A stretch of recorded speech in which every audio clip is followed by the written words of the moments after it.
ಎಲ್ಲರಿಗೂ ನಮಸ್ಕಾರ. ನಾನು ನಿಮ್ಮ ರೇವಣಸಿದ್ದಪ್ಪ ಹುಬ್ಬಳ್ಳಿಯಿಂದ. ಇವತ್ತು ಈ ವಿಡಿಯೋ ಮಾಡ್ತಿರೋ ಉದ್ದೇಶ,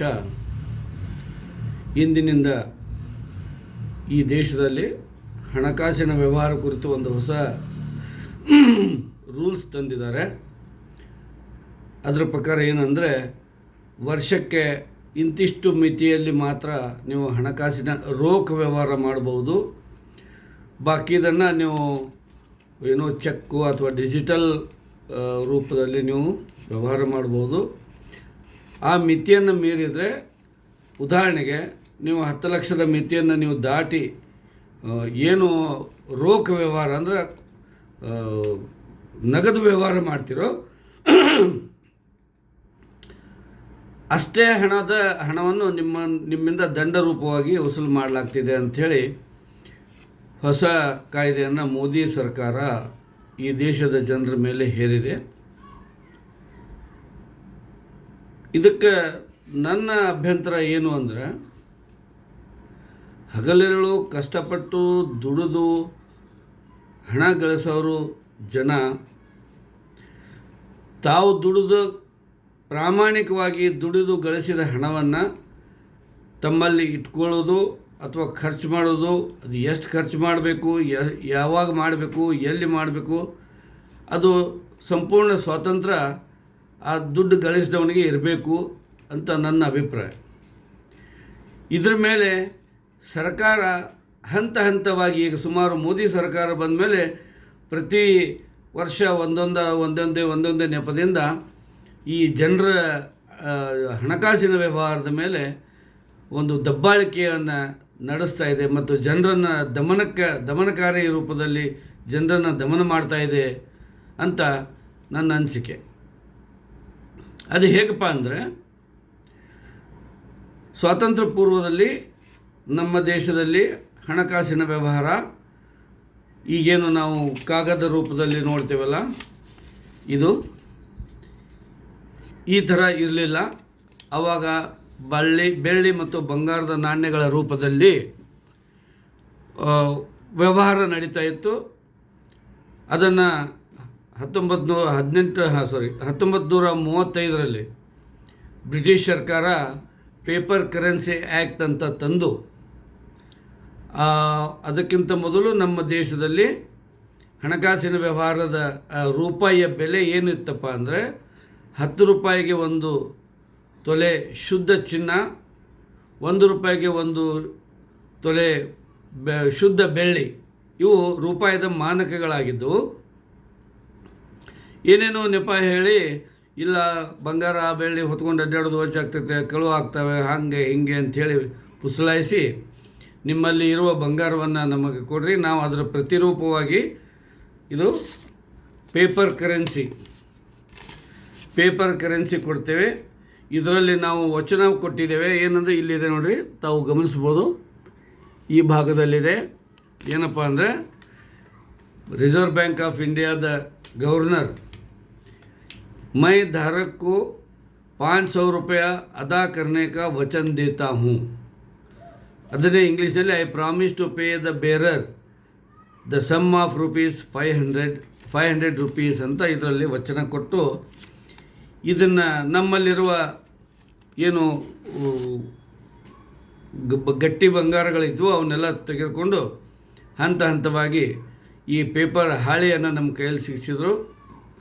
ಇದರ ಪೇಪರ್ ಕರೆನ್ಸಿ ಆ್ಯಕ್ಟ್ 1935ರಲ್ಲಿ ಯಾವಾಗ ಬ್ರಿಟಿಷರು ನಮ್ಮನ್ನು ಆಳ್ತಾಯಿದ್ರು, ಉದ್ದೇಶಪೂರ್ವಕ ನಮ್ಮನ್ನು ಲೂಟಿ ಮಾಡಲಿಕ್ಕಂತಲೇ ಈ ವ್ಯವಸ್ಥೆ ತಂದು ನಮ್ಮಲ್ಲಿರುವ ಎಲ್ಲ ಬಂಗಾರವನ್ನು ತಗೊಂಡು ನಮಗೆ ಈ ಪೇಪರ್ ಕರೆನ್ಸಿ ಹಾಳೆ ನಮ್ಮ ಕೈಯಾಗ ಕೊಟ್ಟು ಬಂಗಾರವನ್ನೆಲ್ಲ ತಮ್ಮ ದೇಶಕ್ಕೆ ಸಾಗಿಸಿದರು.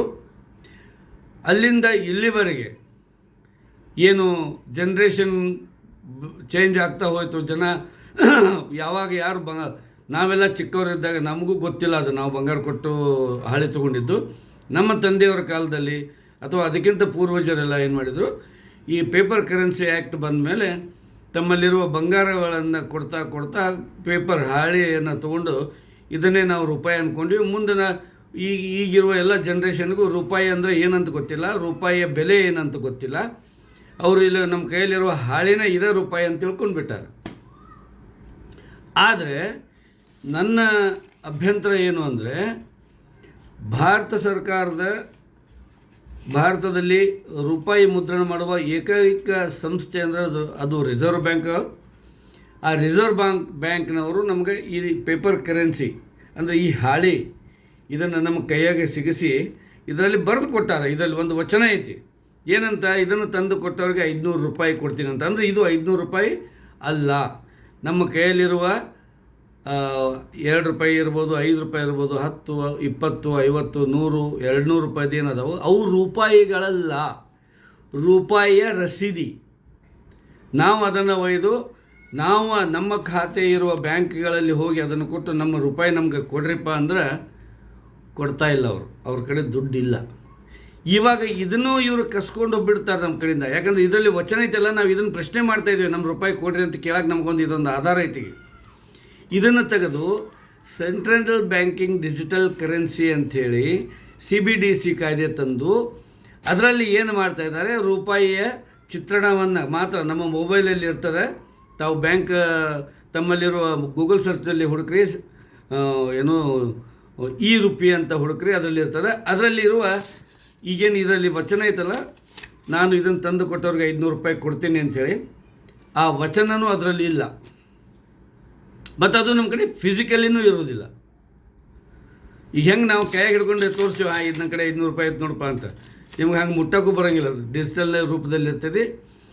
ಇದರಿಂದ ಈ ನಮ್ಮ ದೇಶದ ಸರ್ಕಾರ ಏನು ಮಾಡ್ತಾಯಿದೆ, ಇಡೀ ದೇಶವನ್ನು ಕೊಳ್ಳೆ ಹೊಡೆದು ಎಲ್ಲರ ಕೈಯಾಗ ಹಾಳಿ ಸಿಗಿಸಿ ಏನಪ್ಪ ಕಂಗಾಲ ಮಾಡುವ ಸಂಪೂರ್ಣ ಒಂದು ವ್ಯವಸ್ಥಿತ ಸಂಚನ್ನು ಇದನ್ನು ಮಾಡ್ತಾಯಿದ್ದಾರೆ.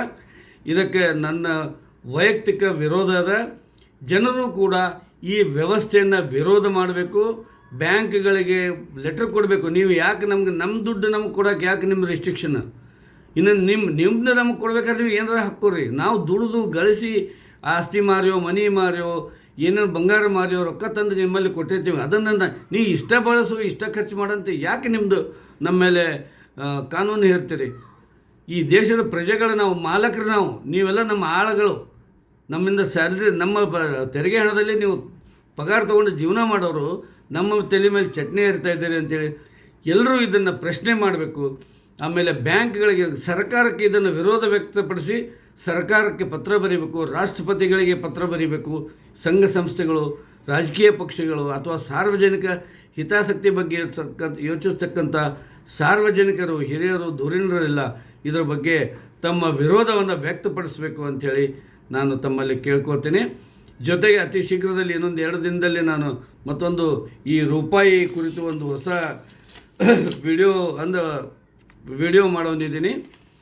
ಅದರಲ್ಲಿ ಏನಂದ್ರೆ, ದೇಶದ ದೊಡ್ಡ ಬ್ಯಾಂಕ್, ಈ ದೇಶದ ಅತಿ ದೊಡ್ಡ bank state bank of India, ಅದು ಸಾರ್ವಜನಿಕರನ್ನು ಹೇಗೆ ವಂಚಿಸ್ತಾ ಇದೆ, ಹೇಗೆ ಮೋಸ ಮಾಡ್ತಾ ಇದೆ, ಹೇಗೆ ಸಾಲ ರೂಪದಲ್ಲಿ ಜನರನ್ನು ಸಾಲದ ಸುಳಿಗೆ ಸಿಗಿಸಿ ಅವರ ಆಸ್ತಿಗಳನ್ನು, ಅವರ ಮನೆಗಳನ್ನು, ಅವರ ಬಂಗಾರಗಳನ್ನು ಮುಟ್ಟುಗೋಲು ಹಾಕ್ಕೊಡ್ತಾ ಇದೆ ಅನ್ನೋದನ್ನು ಭಾರತೀಯ ಸ್ಟೇಟ್ ಬ್ಯಾಂಕ್ SBI ಇವರು ಸಾರ್ವಜನಿಕರನ್ನು ಹೇಗೆ ಲೂಟಿ ಮಾಡ್ತಾ ಇದ್ದಾರೆ ಅನ್ನೋದ್ರ ಬಗ್ಗೆ ಒಂದು ವಿವರವಾದ ವಿಡಿಯೋವನ್ನು ಅತಿ ಶೀಘ್ರದಲ್ಲಿ ಮಾಡೋನಿದ್ದೇನೆ.